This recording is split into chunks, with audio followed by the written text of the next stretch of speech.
गुरुदेव और माँ गायत्री के चरणों में कोटि कोटि नमन करते हुए, गुरुदेव को साक्षी मानते हुए आज हम जानते हैं कि गायत्री शक्ति का वैज्ञानिक आधार क्या है, गायत्री किस तरह से वैज्ञानिक रूप से काम करती है।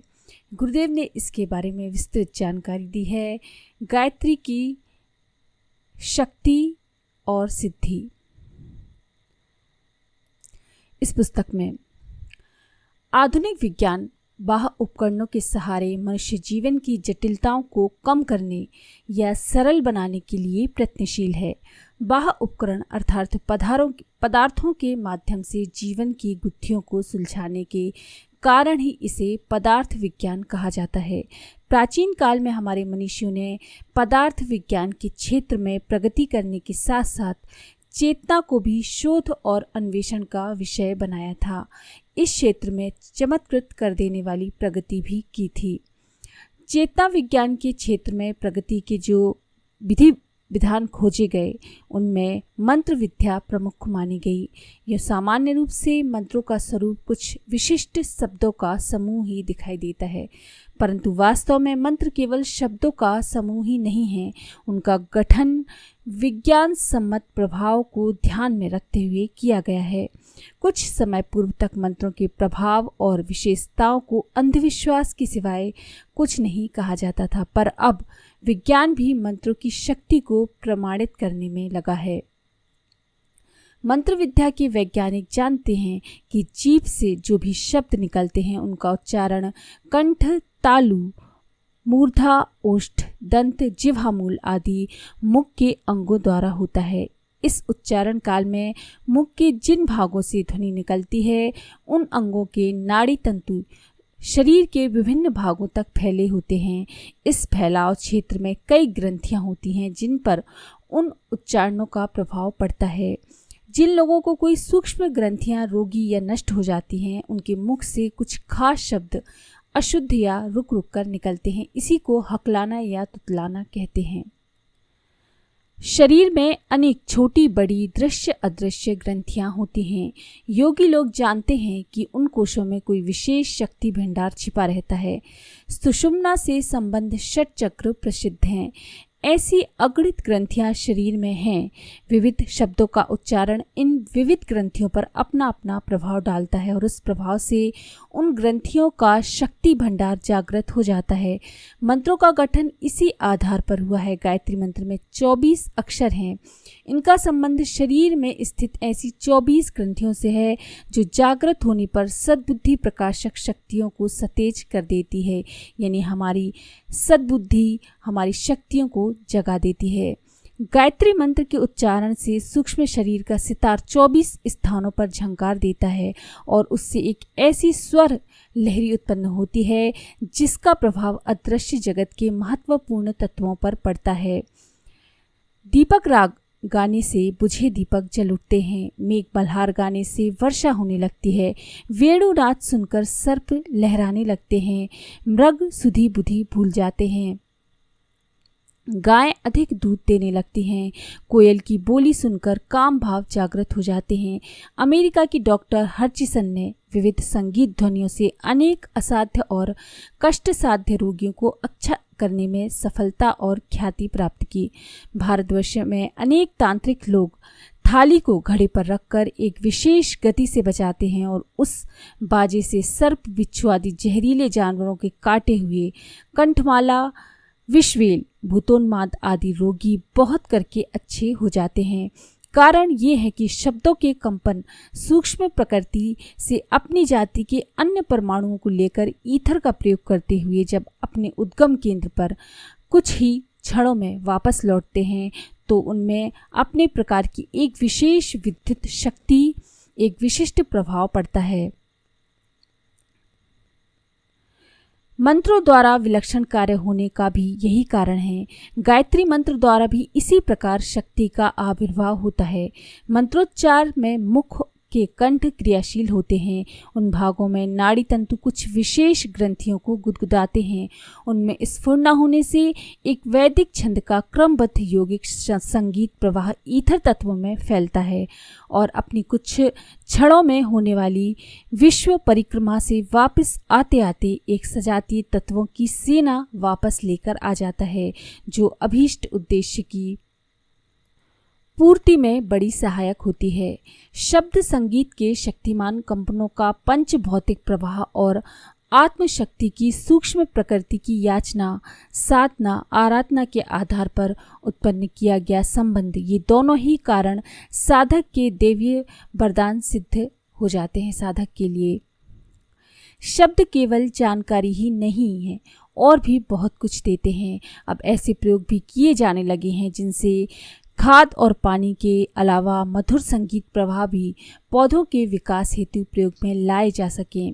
युगोस्लाविया में फसल को सुविकसित करने के लिए खेतों पर अमुक स्तर की वाद्य लहरियां ध्वनि विस्तारक यंत्रों से प्रवाहित की गईं और उसका उत्साहवर्धक परिणाम प्राप्त हुआ, पॉजिटिव परिणाम प्राप्त हुआ। शब्द शक्ति से संभावित लाभ उठाने के लिए इस तरह के अनेक प्रयोग चल रहे हैं। मंत्र विद्या का एक आधार ये भी है कि इस विद्या के ज्ञाताओं के अनुसार मंत्र विद्या में दो तत्वों का समावेश है। पहला है शब्द शक्ति का सूक्ष्म चेतना विज्ञान के आधार पर उपयोग और दूसरा है व्यक्ति की आंतरिक पवित्रता एवं भावोल्लास से उत्पन्न दिव्य क्षमता का समन्वय। इन दोनों के मिलन से एक ऐसी अद्भुत शक्ति उत्पन्न होती है जो कितने ही बड़े भौतिक साधनों से उपलब्ध नहीं हो सकती। मंत्रों में अक्षरों के क्रम का तथा उनके उच्चारण की विशेष विधि व्यवस्था का ही अधिक महत्व है। कंठ, तालु, दांत, होंठ, मूर्धा आदि जिन स्थानों से शब्द का उच्चारण होता है उनका सीधा संबंध मानव शरीर के सूक्ष्म संस्थानों से है। षट चक्रों, उपत्तिकाओं एवं दिव्य नाड़ियों, ग्रंथियों का सूक्ष्म शरीर संस्थान अपने आप में अद्भुत है। इन दिव्य अंगों के साथ हमारे मुख्य यंत्र के तार जुड़े हुए हैं। जिस प्रकार टाइपराइटर की कीज जब हम दबाते हैं तो ऊपर अक्षर टाइप होते चले जाते हैं, ठीक इसी प्रकार मुख से उच्चारण किए हुए विशेष वैज्ञानिक प्रक्रिया के साथ विनिर्मित मंत्र गुंथन का सीधा प्रभाव उपरोक्त संस्थानों पर पड़ता है और वहां तत्काल एक अतिरिक्त शक्ति तरंगों का प्रवाह चल पड़ता है। वह प्रवाह मंत्र विज्ञानी को स्वयं लाभान्वित करता है, उसकी प्रसुप्त क्षमताओं को जगाता है। भीतर गूंजते हुए वे मंत्र कंपन यही काम करते हैं और जब वे बाहर निकलते हैं तो वातावरण को प्रभावित करते हैं, सूक्ष्म जगत में अभीष्ट परिस्थितियों की संभावना का सृजन करते हैं और यदि किसी व्यक्ति विशेष को प्रभावित करना हो तो उस पर भी असर डालते हैं। मंत्र विद्या इन तीनों प्रयोजनों को पूरा करती है। राडार हमारे शरीर में भी विद्यमान है और वह भी यंत्रों द्वारा बने हुए राडार की तरह ही काम करता है। उसे जागृत, सशक्त और सक्रिय बनाने के लिए मंत्र विद्या का उपयोग किया जाता है। शब्द विद्या के तथ्यों को ध्यान में रखते हुए मंत्रों के अक्षरों का चयन होता है। मंत्र रचना कविता या शिक्षा नहीं है, शिक्षा भी उनमें हो सकती है लेकिन वह गौण है। कविता की दृष्टि से भी मंत्रों का महत्व गौण है। प्रसिद्ध गायत्री मंत्र में भी 23 ही अक्षर हैं, जबकि छंद शास्त्र के अनुसार उसमें 24 अक्षर होने चाहिए। इस दृष्टि से उसे साहित्य की कसौटी पर दोषयुक्त भी ठहराया जा सकता है, पर शक्ति तत्व का जहाँ तक संबंध है वह 100 टन खरा है। उसकी सामर्थ्य का कोई पारावार नहीं है। साधारणतया ध्वनि चारों दिशाओं में फैलती है, पर मंत्रों में शब्द इस प्रकार गुथे हुए होते हैं कि उनकी ध्वनि तरंगें विशेष प्रकार की हो जाती हैं। गायत्री मंत्र की ध्वनि तरंगें तार के छल्ले जैसे ऊपर उठती हैं और ये सूक्ष्म अंतराल के परमाणुओं के माध्यम से सूर्य तक पहुंचती हैं और जब यही ध्वनि सूर्य के अंतराल में प्रतिध्वनित होकर लौटती है तो अपने साथ प्रकाश अणुओं की यानी गर्मी, प्रकाश एवं विद्युत सहित फौज अणुओं की लेकर जप करने वाले के शरीर में उतरती जाती है। साधक उन अणुओं से शरीर ही नहीं, मन और आत्मा की शक्तियों का विकास भी करता चला जाता है और कई बार वह लाभ प्राप्त करता है जो सांसारिक प्रयत्नों द्वारा कभी भी संभव ना हो सके। शब्द की शक्ति पर जितना गहरा चिंतन किया जाए उतनी ही उसकी गरिमा और विलक्षणता स्पष्ट होती चली जाती है। बादलों की गरज से ऊंची इमारतें फट जाती हैं। आज की यांत्रिक सभ्यता जितना शोर उत्पन्न कर रही है, उसके दुष्परिणामों से मानव जाति को पूरी ना हो सकने वाली क्षति उठानी पड़ेगी। इस तथ्य से समस्त संसार चिंतित है। अतिस्तवन और जेट विमान आकाश में जितनी आवाजें करते हैं, उससे उत्पन्न होने वाली हानिकारक प्रतिक्रिया को सर्वत्र समझा जा रहा है और इन विशालकाय द्रुतगामी वायुयानों को कोलाहल रहित, आवाज रहित बनाने का प्रयत्न किया जा रहा है। शब्द की सामर्थ्य सभी भौतिक शक्तियों से बढ़कर सूक्ष्म और विभेदन क्षमता वाली होती है, यानी शब्दों में सबसे ज़्यादा ताकत होती है। इस बात की निश्चित जानकारी होने के बाद ही मंत्र विद्या का विकास भारतीय तत्वदर्शियों ने किया। यो हम जो कुछ बोलते हैं उसका प्रभाव व्यक्तिगत और समष्टिगत रूप से सारे ब्रह्मांड पर पड़ता है। तालाब के जल में फेंके गए कंपन की लहरें भी दूर तक जाती हैं। उसी प्रकार हमारे मुख से निकला हुआ प्रत्येक शब्द आकाश के सूक्ष्म परमाणुओं में कंपन करता है। उस कंपन से लोगों में अदृश्य प्रेरणाएं जागृत होती हैं। हमारे मस्तिष्क में विचार ना जाने कहाँ से आ जाते हैं, हम समझ ही नहीं पाते, पर मंत्रविद जानते हैं कि मस्तिष्क में विचारों की उपज कोई आकस्मिक घटना नहीं, वरन शक्ति परतों में आदिकाल से एकत्रित सूक्ष्म कंपन है जो मस्तिष्क के ज्ञान कोशों से टकराकर विचार के रूप में प्रकट हो उठते हैं। तथापि अपने मस्तिष्क में एक तरह के विचारों की लगातार धारा को पकड़ने या प्रवाहित करने की क्षमता होती है।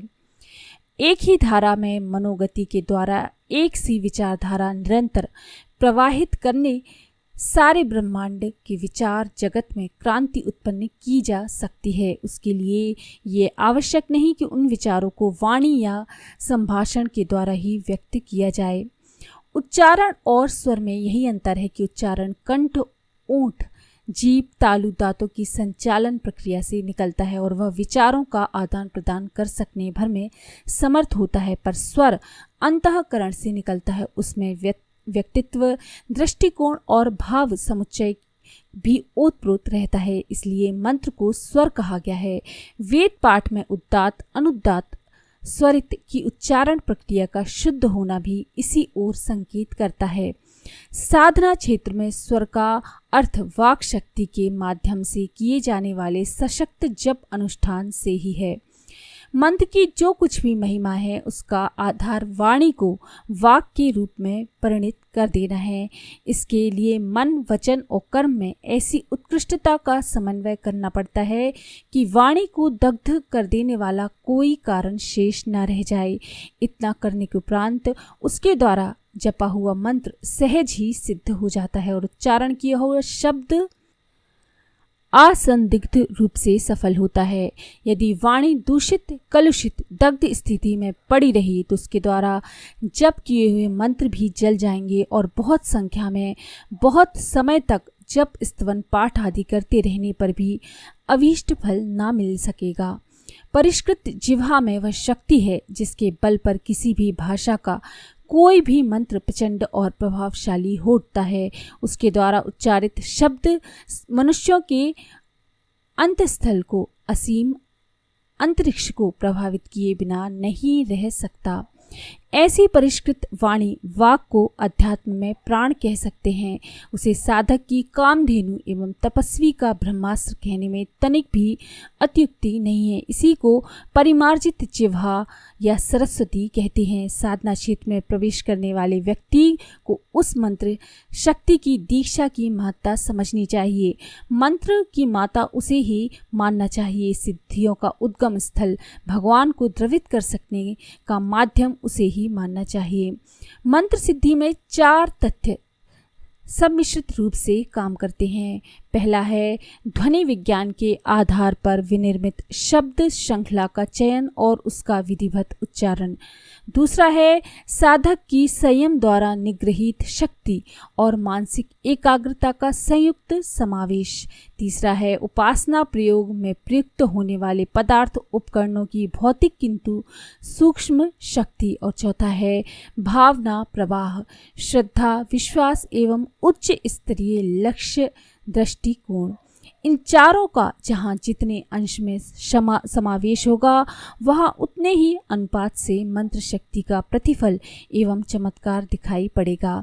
इन तथ्यों को जहाँ उपेक्षा की जा रही होगी और ऐसे ही अंधाधुंध गाड़ी ढकेली जा रही होगी, जल्दी जल्दी वरदान पाने की ललक लग रही होगी, वहाँ निराशा एवं असफलता ही हाथ लगेगी। ईथर तत्व के परमाणु अत्यंत सूक्ष्म और अति संवेदनशील हैं। वे 1 सेकंड में 34 अरब तक कंपन उत्पन्न कर सकते हैं। जब ये कंपन चरम सीमा पर पहुंचते हैं तो उनसे अखंड प्रकाश की किरणें निकलने लगती हैं। इन किरणों में अद्भुत गतिशीलता होती है। वे 1 सेकंड में प्रायः 1 करोड़ मील चल लेती हैं। वायु के कंपन नष्ट हो जाते हैं पर ईथर के कंपनों का कभी नाश नहीं होता, वे सदा अमर रहते हैं। जैसे जैसे वे पुराने होते जाते हैं वैसे वैसे पृथ्वी के गुरुत्वाकर्षण की स्तर पर जाकर स्थिर हो जाते हैं, जहां वे बलिष्ठ होकर अपने समान धर्मी अन्य कंपनों को अपनी ओर खींचते हैं अथवा दुर्बल होने पर दूसरों को की ओर खींच जाते हैं। इस प्रकार जीर्ण होने पर भी एक नई चेतना को संग शक्ति के आधार पर जन्म देते हैं और ऐसे चुंबकत्व का सृजन करते हैं जो उन शब्दों के साथ जुड़ी हुई चेतनाओं से मनुष्यों को प्रभावित कर सके। यहाँ भी सहधर्मिता का नियम लागू होता है। जिन मनुष्यों के मस्तिष्क की स्थिति उन प्राचीन किंतु संगठित शब्द कंपनों से मिलती जुलती होगी, उसे मंत्र जप का समुचित लाभ प्राप्त हो जाता है।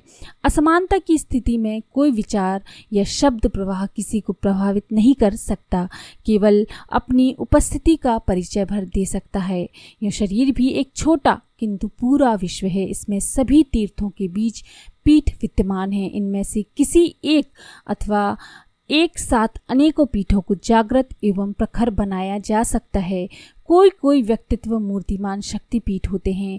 यही सिद्ध पुरुष मानवीय चेतना में घुसा हुआ है, उसे निकालने हटाने में थोड़ा सा ही प्रबल प्रयत्न सफल हो सकता है। साधना इसी लक्ष्य की पूर्ति के लिए है। साधना समर में यदि आत्म तत्व बाजी ले गया तो फिर पौराणिक समुद्र मंथन में प्राप्त 14 रत्नों में से भी अधिक मूल्य की अगणित देवी संपदाएं प्राप्त होती हैं। उन्हें पाकर मनुष्य आप्त काम हो जाता है, फिर और कुछ पाना शेष नहीं रह जाता।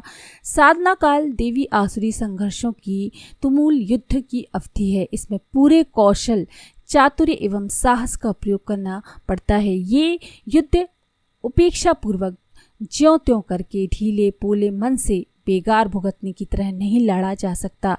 इसमें पूरे मनोयोग एवं प्रबल पराक्रम की आवश्यकता पड़ती है।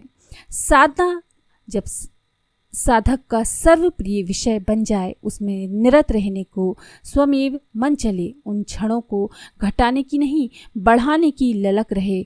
उपासना से उठने पर शरीर में स्फूर्ति और मन में सरसता जगे तो समझना चाहिए कि परिपक्वता आ गई और इसका श्रेयस्कर सत्परिणाम अत्यंत सन्निकट है। आरंभ में यह स्थिति नकली रूप से बनानी पड़ती है, थोड़े समय में वह स्थिति स्वाभाविक बन जाती है।